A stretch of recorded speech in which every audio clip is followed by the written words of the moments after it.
You know that feeling, don't you? As a child, spinning around until the whole world just blurs. Oh, absolutely. Or that gentle rhythmic sway you feel on a boat that kind of settles you. Exactly. Those feelings, those simple movements, they're actually connected to something incredibly profound inside us. Today, on the deep dive, we're going on an adventure into the fascinating world of the vestibular system in children. Our mission today is really to unpack the amazing insights you've pulled together from your therapy source. We want to understand what this system is, why it's so vital for development, and importantly, how to spot potential challenges and get to some really concrete, actionable strategies. This is for you if you're a pediatric occupational therapist, a physical therapist, a teacher, or a parent. We want this to empower you to support kids, in the classroom, at home, really everywhere. Right. And it's crucial to remember this isn't just about balance, though that's a big part of it. We're looking at how this system impacts a child's whole well-being, their emotions, their learning, just how they navigate the world. And the sources we're drawing from, they offer a really comprehensive view backed by solid research. It's foundational stuff. Okay, so let's unpack this. Yeah. This inner gyroscope we all have. Yeah. Where is it and what's its basic job? Well, it's located deep within your inner ear. Think of it like your body's internal GPS. Its main job is constantly telling your brain about your head and body's movement in space. It handles movement and balance. Movement and balance. Okay, so it's helping us stay upright, move around. Exactly. It lets kids and adults maintain that upright posture, keep their balance, move confidently. And it's also processing the speed and direction of movement, even figuring out if things around you are moving or if you are. What's really cool is how it works together constantly with other senses: vision, touch, hearing, and also proprioception. Proprioception, that's the sense of where your body parts are, right? Without having to look. Precisely, that unconscious awareness. They all team up to give the brain a complete picture of where the child is and what's happening around them. And you can really see this in action when kids play, can't you? That natural pull towards certain movements. Swings, spinning, going upside down on the flight is like they're drawn to it. They absolutely are. And that's not just random fun. That natural craving is actually feeding their vestibular system. It's providing the essential input it needs to develop and mature properly. It's how they learn about their body and space. Okay, so this input, are there different kinds? Yes, definitely. Our sources break it down into three main types of vestibular input. First, there's linear movement.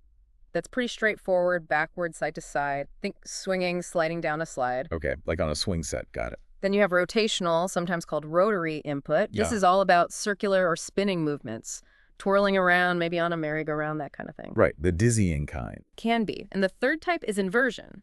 This is any time your head goes below the level of your heart. So hanging upside down from monkey bars, doing a somersault, even a simple yoga pose like downward dog counts. It's interesting to think about those different types.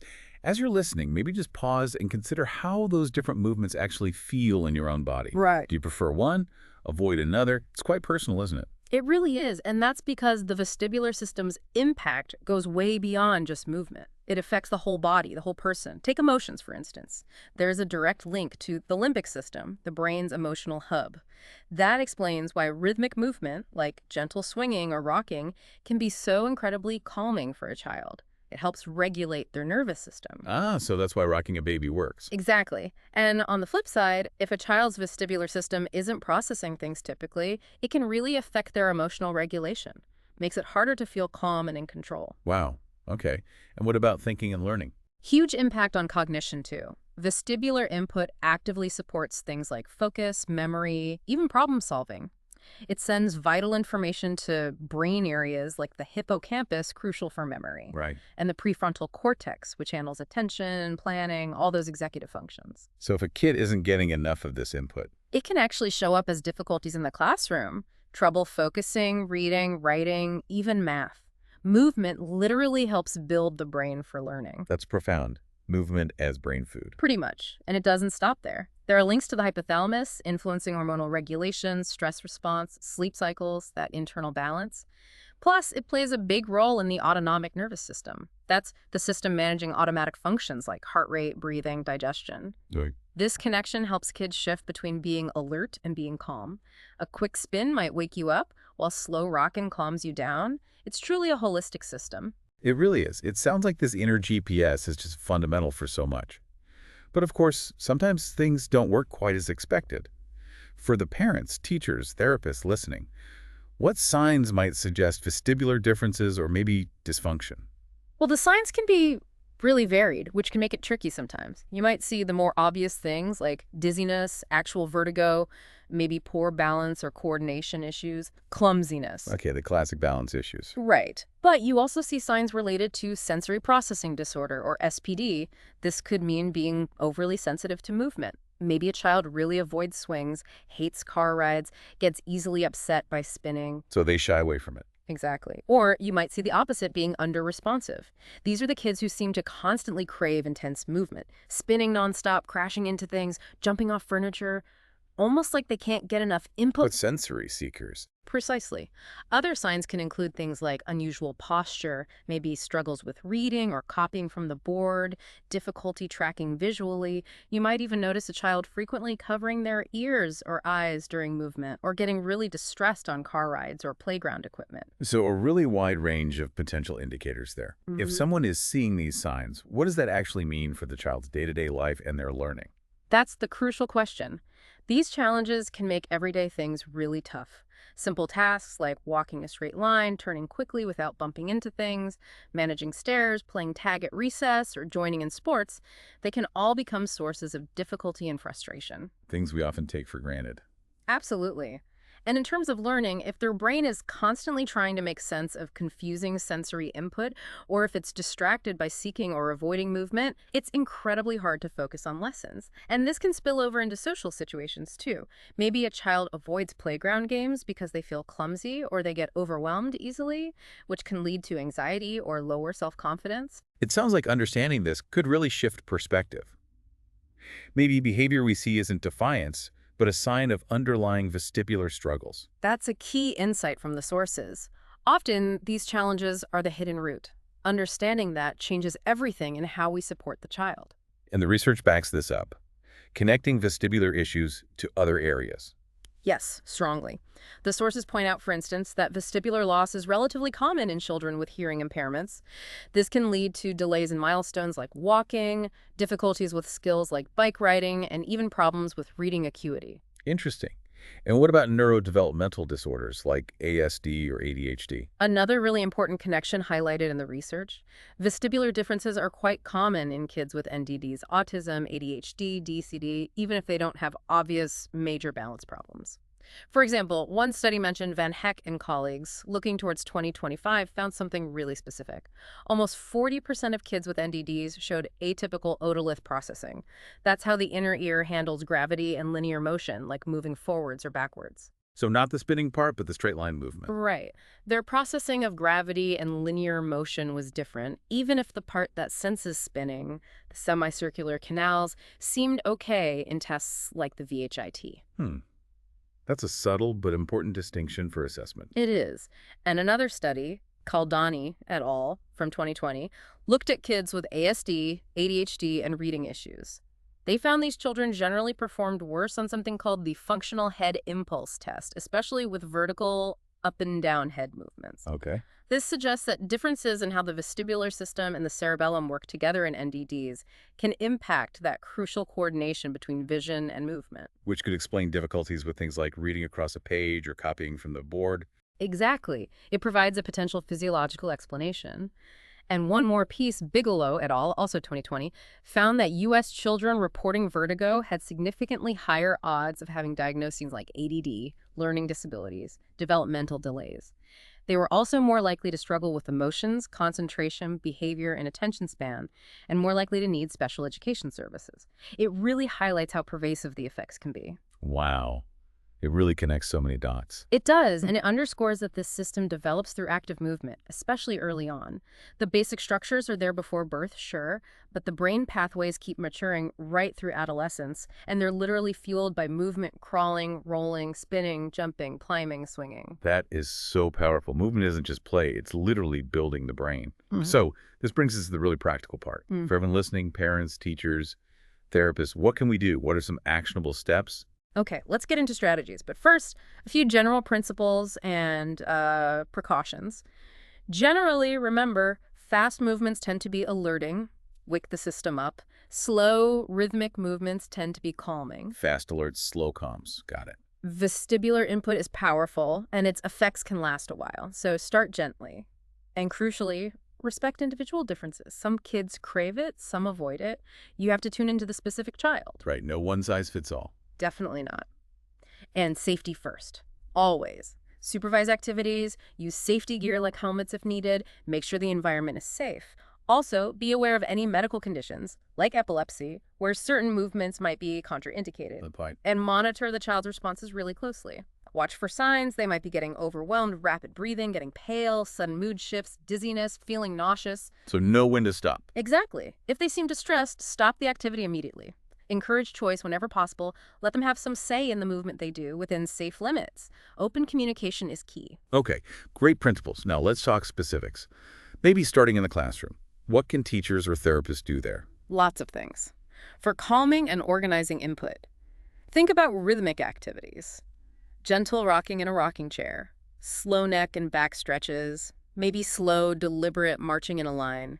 Inversion is great too. Simple things like a downward dog pose during a break, or the tuck and rock lying on their back, hugging knees to chest and rocking gently. Things that can be done right there in the classroom space. Exactly. Quick, easy ways to help regulate. For more general sensory integration, think flexible seating. Wobble chairs, balance cushions, they allow for subtle movement while seated. Incorporate quick movement snacks, maybe some desk push-ups or short spinning breaks, teaching them to focus on a fixed spot afterwards helps reorient. Ah, the fixed spot tip is useful. Yes. Using a therapy ball instead of a chair for short periods, having them do tasks while standing on a tilt board. These add balance challenges. Quick jump rope intervals, a cozy rock and read corner, walking on a taped line on the floor, even a mini obstacle course using classroom furniture during a break. It all adds up. Love those ideas. What about for parents at home? Simple things they can do. Absolutely. Simple things are often best. Jumping on a mini trampoline if you have one, playing on a tire swing in the park, having rhythmic dance parties, just put on some music and move, even rolling gently from one end of the couch to the other if it's safe, or swaddling a younger child snugly in a blanket for that calming pressure and gentle rock. Integrating it into routines sounds key too. Yes, maybe some invigorating spins or swings in the morning to wake up the system for the day, and then some gentle rocking or bouncing on a therapy ball in the evening as part of a calming bedtime routine. Great. And thinking bigger picture, what about the school environment beyond the classroom? Hallways, cafeteria? So many opportunities. Hallways can become movement zones, put up sensory path decals, hopscotch, walk a zigzag line, have designated spots for log rolling on a mat. Log rolling in the hallway. Yeah. Kids would love that. They often do. Mark jump spots or spin zones for quick input between classes. Using a scooter board, lying on their tummy and pushing off is fantastic work for the whole body. Okay. And the cafeteria? Usually a noisy, busy place. Use balanced seating like wobble stools, maybe institute quick dance breaks to music, have stretch and bend zones. Even simple rhythmic activities like hand drumming on the table can be organizing for some kids. And recess, of course, is prime time. Absolutely. All the classic playground equipment swings, balance beams, merry-go-rounds, climbers, they're all naturally providing great vestibular input. Jump ropes, tire obstacle courses, even sensory gardens with different textures underfoot contribute. Maximize those opportunities. What about extracurriculars or sports? Huge potential there. Think gymnastics, rock climbing, martial arts, lots of varied movement. Swimming is fantastic. Ice skating, roller skating, ballet or dance, horseback riding, cycling, even surfing or paddleboarding if you have access, trampolining clubs. All offer rich, sustained vestibular input. It really seems like the key is intentionally building movement into all parts of a child's day. That's exactly it. It's not just exercise. It's providing specific sensory input the brain needs. Every swing, spin, jump, and balance challenge is literally strengthening those neural pathways for overall development. That's a really helpful way to frame it. Now, you mentioned resources, and the sources talked about something called the vestibular song. Groove, pause, and feel. Tell us about that. Ah, yes. That sounds like a really fun, structured tool, especially for younger kids or those just starting to explore their sensory system. It's basically a movement song that guides children through different types of motion spinning, marching, bending. But the key part is the pause and feel. After each movement, it encourages them to stop and notice what's happening inside their body. How does that movement make them feel? So it builds self-awareness around movement. Exactly. It helps them connect movement to sensation and emotion. It fosters body awareness, helps with emotional regulation, and teaches self-monitoring skills. all in a playful, guided way. That sounds like a great resource. And for therapists listening, especially OTs, what's their specific role in addressing these challenges? OTs play an absolutely crucial role. They have the expertise to do detailed assessments of a child's individual sensory needs related to the vestibular system and then design tailored interventions. They use specific activities, swinging in controlled ways, balancing exercises, rhythmic movements, often incorporating specialized equipment like therapy balls, swings, wobble boards, obstacle courses. And working with families too. Critically important. A big part of the OT's role is educating families on how to understand their child's needs and how to integrate supportive activities and strategies into daily routines at home. Consistency is key. And it relates back to those screenings we talked about earlier, like the ones pediatric audiologists might use testing vestibular ocular reflexes, balance. Right. The head impulse test, standing on foam. Yes. For parents, knowing about these helps understand that if a screening flags an issue, it's a signal to pursue more comprehensive testing. Early detection leads to better support. So bringing this all together, the core message seems to be that this vestibular system, this inner sense of movement and balance, is just incredibly foundational. It impacts physical skills, yes, but also emotional regulation, learning, focus, basically how a child experiences and interacts with the world. Absolutely. Understanding it and actively supporting it through movement and play can make a profound difference in how children learn, how they feel, and how they function every single day. Which leads to a really important thought, doesn't it? It does. Maybe the final thought for everyone listening is this. Consider how much sedentary time is now typical for many children. The challenge for all of us, parents, educators, therapists, is to find creative, intentional ways to weave more movement, more rich vestibular input back into every child's day.